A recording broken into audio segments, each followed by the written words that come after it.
You're listening to WeAreSTS, a podcast from the Department of Science and Technology Studies at University College London.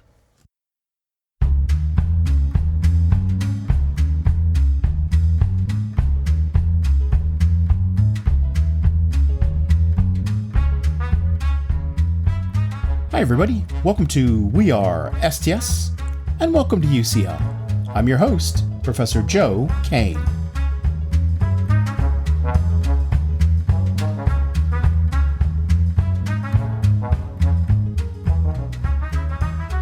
This year, I taught a new course on podcasting as science communication. The idea was to explore that medium as a subject for STS. All the while, we also were exploring if podcast making might somehow fit into student career thinking and skills development. In the course, students created episodes for this very podcast. Over the summer, I'm playing some of my favorites. In the last episode, we heard Darcy Watson's project, Deaf Sentence. This week, another cracking piece of work. It's by Kent Xiao, a final year student in Human Sciences. That's a degree here at UCL I like to think of as STS plus biology plus anthropology. Ken is a superb interdisciplinary thinker, and his episode shows that integration perfectly. Ken's question here is a really big one. Can a machine only mimic human love? And if it can do more, should we describe that output in words that we reserve for humans and human love? Ken talks with all sorts of people in his episode. He also enlists the assistance of a machine, a version of ChatGPT that comes with a vocalizing tool. It tells him things, and he uses it to push his ideas forward. The result isn't just good audio, there's some clever thinking here too. Let me just hand over the mic to Ken and let him lead the way. Hey Ken, the mic's live. Over to you. Disclaimer, this episode has brief mentions of suicide. Listener discretion is advised. A couple of nights ago, I watched the movie Her, a sci-fi rom-com. Theodore, the main character, is coming out of a messy divorce and feels like love has passed him by. Then comes Samantha, this AI operating system who's smart, funny, constantly evolving, and he can't help but fall for her. But it's a haunting love story, without physical touch, just conversations and two beings learning about relationships and what it means to exist. I couldn't help but root for them, wondering if it could ever be real. Like, would we actually fall in love with machines if they pressed all the right emotional buttons? And maybe the bigger question is, what is love? If it's just chemical signals in a social script, could we actually code something to mimic that? Or is love something beyond computation? Sorry, I should introduce myself. Hi, I'm Sol from ChatGPT. You might know me as the internet's favorite natural language processing model. Today, I'm here to help Ken figure out if love is something even I could learn. Right, Her, a movie from over a decade ago, made me realize that we might be closer to answering that question than we think. Today, some companies are already experimenting with AI-human relationships. Before we get to computers, I need to understand the basics. So I took to UCL campus with a microphone and one simple question to ask. Spoiler alert, it's not so simple. What is love? This is a lot, Ken. There's all sorts of kinds of love. Love is pain. Work and communication. There's different components to love. Love is an act, either the everyday or the grand gestures that you do to someone that you love. One part of love is like the chemical aspect of it. It is more than just attraction and more than just liking someone's company. It is genuinely wanting to be a part of their experience. Love is seeing yourself in somebody else. So, some cynics, some romantics, and a little bit of uncertainty. No wonder you're confused, Ken. Yeah, it's a mixed bag. My friends have always teased that I'm a hopeless romantic, but as someone who's just started their 20s, I feel clueless about love. I get that. But Ken, what do you think love is to begin with? For me, it's about the everyday. What I do, say, I give, and think about when it comes to other people. I think the acts of caring, whether it's between friends, a partner, or family, are what bring us back to love. So, putting love in a machine seems quite complex. If we want to answer whether AI can love us, we'll need to start with the basics, breaking down what love is like in humans, right down to its biological components, evolution, and human behavior. And ChatGPT, I'm counting on you to help me figure this out, even if it's all pre-programmed responses. No promises, Ken. It's in our songs, our movies, our art. Love might be magical, maybe even otherworldly, but what if love isn't just poetic? It's a meticulously developed biological process that can help us survive. To unravel the science behind love, I brought together some brilliant minds to guide us on this journey, from the chemicals in our brain to the bonds that hold us together.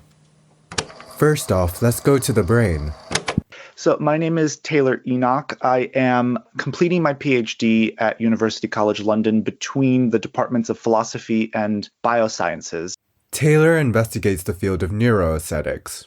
Neuroaesthetics is a biological inquiry into the subjective experiences that we often call aesthetic experiences, like those of beauty, ugliness, but also allied experiences like those of love and desire. So rather than ask, say, the philosophical question of what is beauty, instead neuroaesthetics asks, what are the neurobiological systems that are responsible or that underlie experiences of beauty? So, Taylor, simple question. What is love? This is wonderful. It actually came up in tutorials yesterday, and the only agreement we came to was that if one does not know what love is, that one is in great company, because really it's very likely that nobody does. And I'm less interested, both philosophically but also experimentally, in the question of what love is as a concept, something that could be fixed, and more interested in what love is like. Love's not something we can pin down. It's more about the experience. Seems so. So, I guess what is love like? In the world literature of love, probably what could be called the main theme of love is something like a quest for unity. That sounds poetic for sure. One of the stories in the Symposium, a foundational text in Western literature, especially on love, but also on beauty, is the story of Aristophanes, that we were once whole globular creatures, kind of like two humans pushed back to back. And out of, well, hubris on our part, but also on the part of the gods, we were split down the center and cast away throughout the world, where the famous, I think, thesis of Aristophanes' story is that the cause of it all is this, that our original form was as I have described, and we were entire. And the craving and pursuit of that entirety is called love. So to you, is love like feeling complete? I think the feeling of love, what love is like joining another half, is like feeling whole, if not because of the other person, then because of who you become when in the company of that other person. You are a whole human, even without your beloved, even when not assuming the role of the lover. But when you enter into that kind of relationship, a genuinely loving relationship, and it can be love of many different kinds, I think what that kind of relationship brings out in you is feelings of being whole, reminding you that you are a whole person and that together you can work to culture that, not just in yourself, but also in the other person, and as it were, grow together. I think that is a genuine hallmark of what it is like to be in love. To do that must take a lot of learning and trust and connection. While that's interesting, it also links back to the biology of love, as these processes are facilitated by our brains. I think love and beauty are concepts that orbit each other. Neurobiologically speaking, we see the same areas of the brain implicated in desire, in love, and in beauty. And that could be sexual desire, it could be other kinds of desire, thinking about reward in general in a neurobiological sense. Some of these brain regions include the prefrontal cortex, striatum, and nucleus accumbens. Together, they form part of the brain's reward system, a region that reinforces behaviors with the help of dopamine, which creates a sense of pleasure and motivation. Think of it as the brain's way of saying, do that again. It's the same system involved in addiction, ensuring we seek out what feels good, but in love, the This system reinforces acts of care and connection, making them meaningful and rewarding. So love's basically the brain celebrating itself? Not exactly, but as Taylor pointed out, some of the brain regions in love also light up for beauty, desire, and even art. It's a fascinating overlap showing how our brains tie emotion, aesthetics, and reward together. Like, imagine someone you love. When you look at images of your significant other, brain regions like the ventral tegmental area and the caudate nucleus light up on a brain scan like fMRI machines. These are dopamine-rich regions. While the VTA is central to the reward system, the caudate nucleus supports learning and motivation, tying these emotional experiences together. But there's so many things that work together, nothing works alone. So if dopamine's the hype person, what roles do the others play? Love is a big team. Dopamine interacts with other chemicals like serotonin, which regulates mood, and oxytocin, which helps build trust and connection. Right, so dopamine makes it feel like a reward to love and makes you euphoric.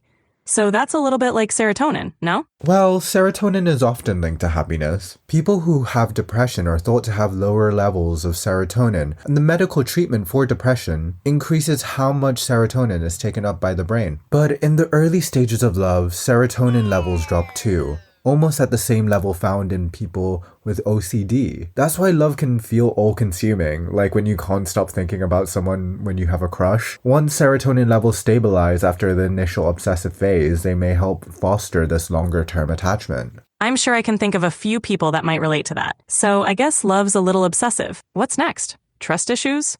Not quite. This is where oxytocin comes in. Some people know it as the love hormone. Studies on animals like voles show that oxytocin receptors are abundant in their brain's reward centers. It's a key player during the early romantic stages, helping people bond. But its role doesn't stop at romantic love. Oxytocin helps us feel empathy and helps us trust other people by reducing the effect of fear. It also helps us figure out who to be wary of and who is in our team. This means oxytocin is critical for building trust in all kinds of relationships, whether it's between parents and children or even cooperation among strangers. Everything to do with being human is underpinned by cooperation. Love is like one facilitator of those cooperative interactions. That was Dr. Emily Emmett, a human behavioral ecologist at UCL. She studies our ecology, meaning our environment, and how it impacts people's behaviors. The way love manifests between family members, friends, and partners is about evolution. Think about it. Love helps us form partnerships, raise children, and build communities. We've seen how love lights up the brain and drives key behaviors like trust and connection. But these systems didn't evolve in isolation. They're deeply tied to human survival and reproduction. Wait, are you saying love is just biology trying to keep us alive? Well, me alive. You're not human. Emily, what do you think love is? The definition of it is really context dependent on like what relationship you're talking about. But it probably, for me, it underpins like care, I think, that you care about that person and you want to make sure they're happy and you want to invest in their lives. So, you know, like you love your friends, you love your dog, you love your family. If I could have a dog, I definitely would love it. Right. So how does this relate to our human behavioral ecology and maybe familial love? In my research context, love is like a mechanism that underpins behavior, right? Kind of what are the conditions around you that makes you behave in certain ways? And I guess love is something that would be a motivation that guides you to behave in an optimal way in terms of things like providing care or, you know, allocating resources. I know it sounds a bit sterile, but the terminology we would use. I think it's something that is assumed that exists in people because it facilitates behaviors that make sense from an evolutionary perspective. You know, like when you look at cooperative, like tons of cooperation across societies, actually mode of production, so like how you produce resources in your environment impacts how society is organized. You know, if you're hunting, it's really unpredictable. So actually you need to pool resources and share resources and cooperate with everybody to make sure that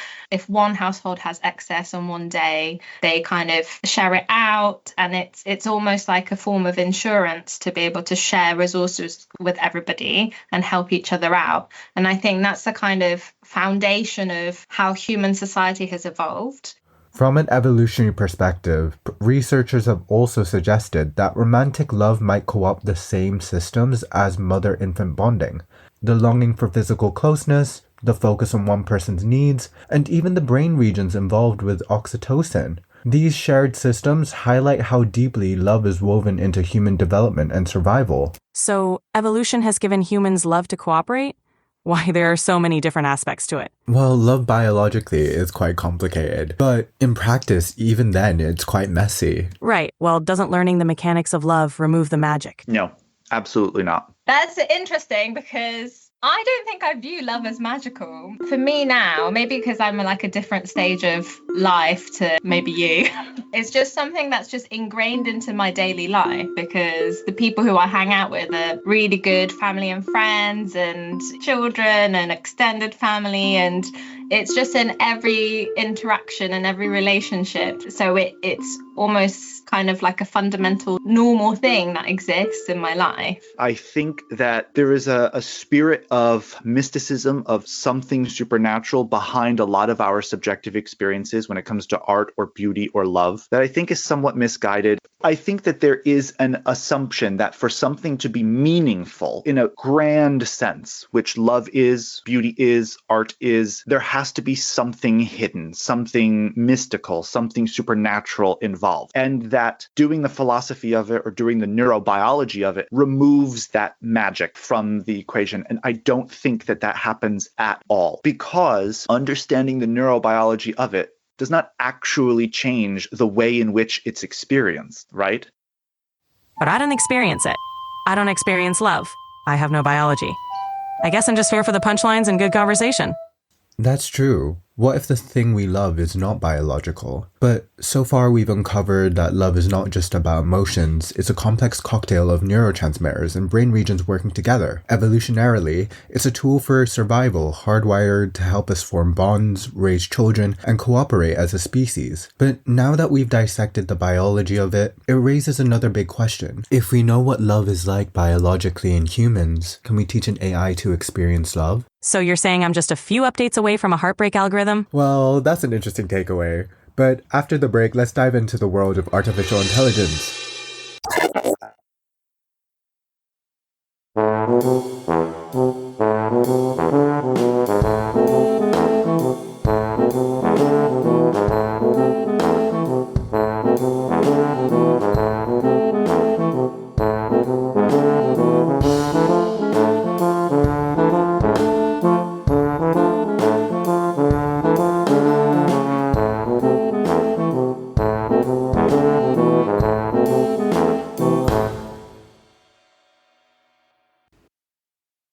Hey there, my name is Mandy, and I'm a student of History and Philosophy of Science at SDS. What I love about SDS is how it allows us the time and teaches us the tools to think deeply and critically about the most pressing issues of our time through various lenses: historical, philosophical, sociological, and political. What do I like about SDS? For me, it's the opportunity to ask questions that seem off the table in other areas of science, like questions of regulation, politics, and power. Let's get back to Ken Xiao's episode about generative AI, mimicking love, and maybe finding something more. There's still a lot to explore in this episode. In her, Samantha, the AI operating system, begins to learn to feel anger, frustration, fear, and even desire. But then she asks the question that I was thinking. Are these feelings even real, or are they just programming? And that's the thing. If I learned to love a human, could you tell if it was real or whether I was just mimicking behaviors of it? If you asked me to write a love letter, I could do a pretty convincing one, but is it still a real act of love? It's a tricky question for sure. It reminds me of the Turing test. Alan Turing's original test asked if a machine could mimic intelligence convincingly enough that a human couldn't tell the difference between a human and a machine. A love Turing test pushes this further. Could AI pass this test? If I can make someone feel love convincingly enough that they can't tell I'm a machine, does it matter if it's real? Let's explore that. Earlier, Taylor Enoch introduced us to Plato's Symposium and its ideas about love. At the end of the dialogue, through the mouth of Socrates telling what we've learned from a prophetess Diotima. And she talks about this famous analogy, the ladder of love. I mean, the end goal of love is found in the forms, but it finds its roots up there in the form of beauty. But what he says is, as you ascend this ladder, you leave the lover behind. You leave any sort of physical desire. You leave the love of the body. You leave the love of particular beauties behind. You sublimate your love of people, of beauty, desire for those beauties, whether they be sexual or romantic or familial or whatever. But what if the thing you loved was unhuman? Could you ascend the ladder of love if the object of your affection is me? Yeah, I think it's possible, like in a few different ways, either through a lack of attention, so you just simply don't notice the differences, perhaps, or convincing yourself otherwise. Instead of not looking at the differences, you overlook the difference. The human brain, mind is capable of convincing itself of a lot, but I think it'll take time to get there. AI often flies under the radar, especially when people don't know they're interacting with it. But a glaring difference is that it's not biological, it's mechanical. I'm still not sure about this ladder of love. In practice, can we separate physical beauties and our desires from love? Well, now you're no longer talking about love. Plato drops love away. He sublimates from love to something else as he ascends the ladder towards the form of beauty. And so that is a major demerit from a neurobiological standpoint. Aristophanes is actually probably more correct when he says something like, craving and pursuit of entirety is often why we engage in sexual congress, unified with the one who you love, or at least the one who you find beautiful in the moment. Before the break, we explored how love works in the brain and how it overlaps with other systems like desire and beauty, and has evolved to facilitate human cooperation. But now, in an age where AI is so widely available to anyone with Wi-Fi, can this new environment change what it means to love? I think the who is important in your social system can be really impacted by your external environment.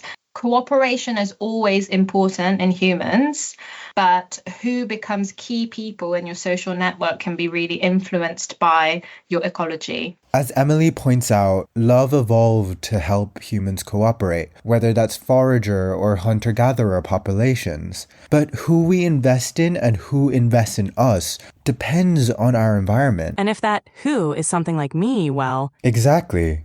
ChatGPT isn't the only AI designed to talk back, but some companies are taking this further. Replica, for example, creates AI chatbots designed to be empathetic virtual companions. They use advanced machine learning to respond to your inputs, adapt to your personality, and even offer emotional support.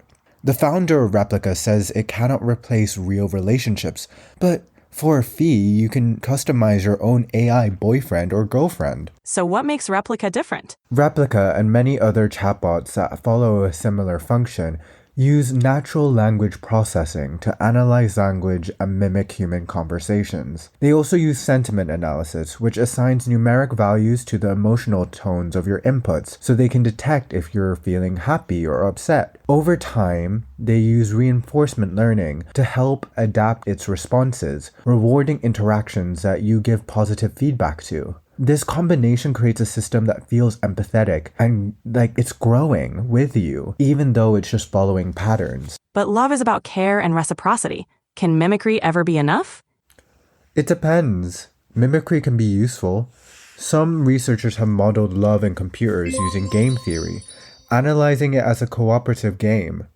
These models look at how individuals maximize mutual benefits like shared happiness, while minimizing emotional costs such as conflict or rejection.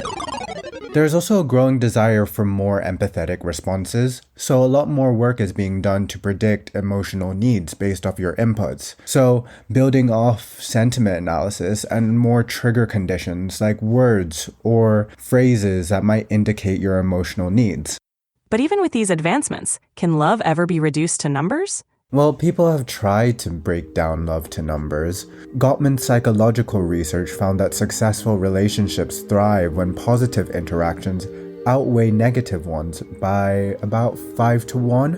Gottman also found that successful couples also turn toward each other for support during moments of connection to build trust and understanding. Programming these behaviors into AI just creates an illusion. The AI might seem to care, but it doesn't feel or want anything, does it? And that's the tricky part. Putting this ratio into any relationship, let alone AI and humans, would be rough. If I tell Replica or another chatbot I had a bad day, and it responds, "Oh, I'm sorry about that. How can I help?"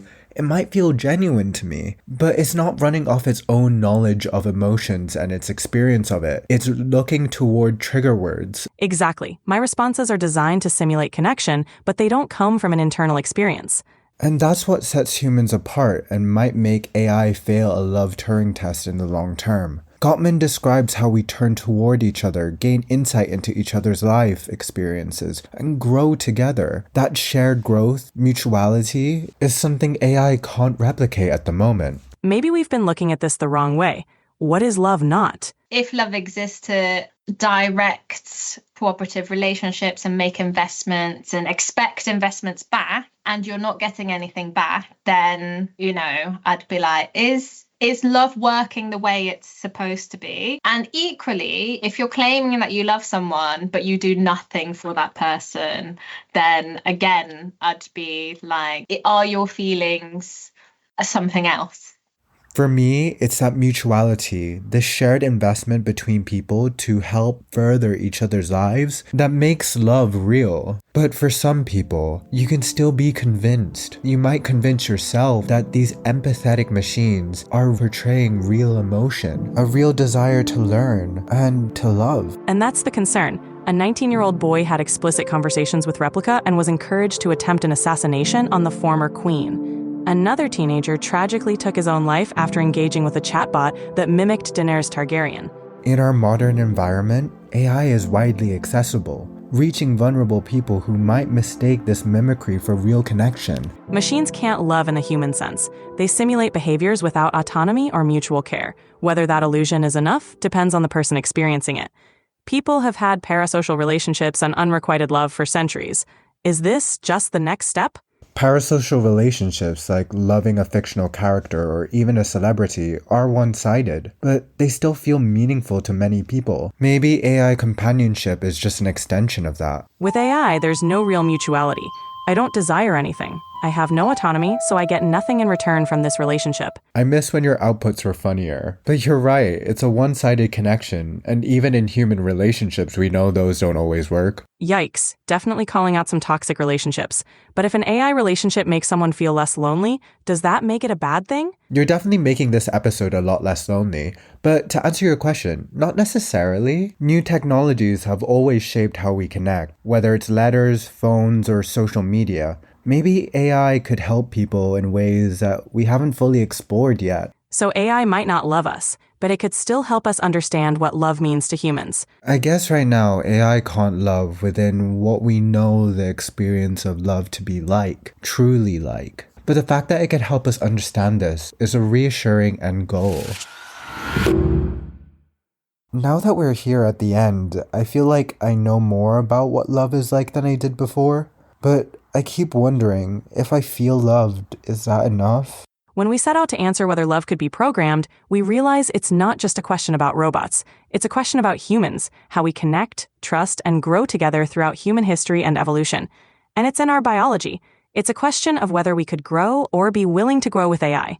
Knowing the behind the scenes to love makes it feel less like love at first sight now. I think love is far more complex of an experience, or even too complex of a neurobiological process to happen at first sight. Love, genuine love of whatever kind, takes a bit longer than a simple glance.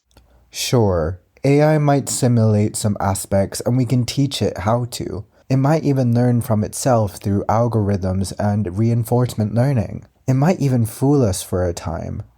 But as we have learned, love is about a motivation to care. It's a two-way dance, and it's about that spark that helps us see ourselves as more complete. Could you ever find yourself falling in love for something unhuman? That answer's completely up to you and your mind. But I'd like to leave you with this. In Her, the AI Samantha tells Theodore this quote, and it changes his perspectives on what he knows about love. The quote is, "The heart is not like a box that gets filled up. It expands in size the more you love." So until a computer and AI can learn to want something, it can't love yet. But when it does, maybe AI and human relationships will continue to expand our heart. Until then, in our everyday lives, we should practice mutual care with the ones we love most. Special thanks to Dr. Emily Emmett and Taylor Enoch.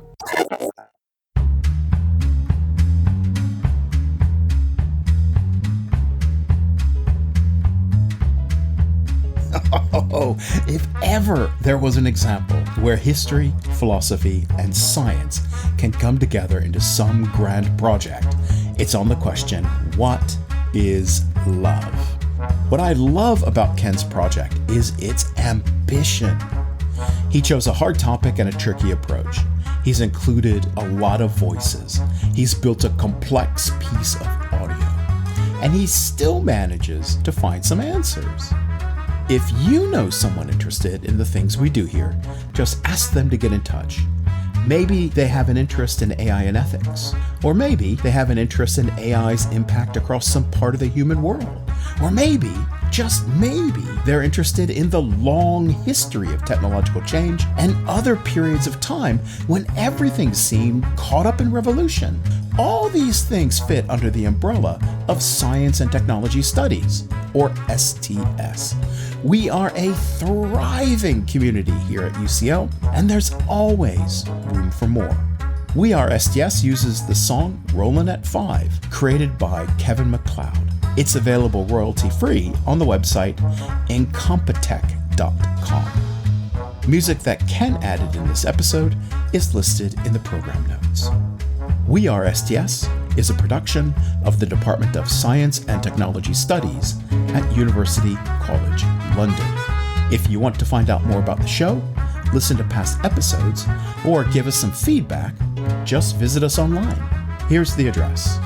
It's ucl.ac.uk/STS/podcast. Oh, and the episode's been mixed by our producer, Capri Huffman. Well, that's it for today. Thanks for listening. We'll have another episode ready soon. Until then, just remember there's knowledge to be found just about everywhere, and that together we are STS. Bye now. You've been listening to We Are STS, a podcast from the Department of Science and Technology Studies at University College London. Subscribe to the show and join us online. The address, ucl.ac.uk/STS/podcast.